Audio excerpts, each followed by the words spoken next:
Argentina ও Colombia বাদ দিলে যথাক্রমে ইকুয়েডর, প্যারাগুয়ে, চিলি ও বলিভিয়ার সাথে খেলা রয়েছে ব্রাজিলের।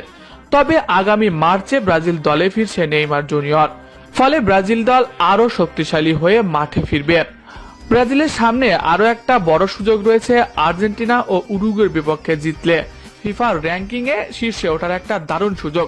বর্তমানে ব্রাজিল এখন ফিফা র্যাঙ্কিং এ 5 নম্বরে অবস্থান করছে, তাদের পয়েন্ট 1784। অন্যদিকে শীর্ষে থাকা আর্জেন্টিনার পয়েন্ট 1883। ফলে ব্রাজিলের জয় ও আর্জেন্টিনার হার হলে পয়েন্ট টেবিলে অনেক ব্যবধান কমে আসবে ব্রাজিলের জন্য।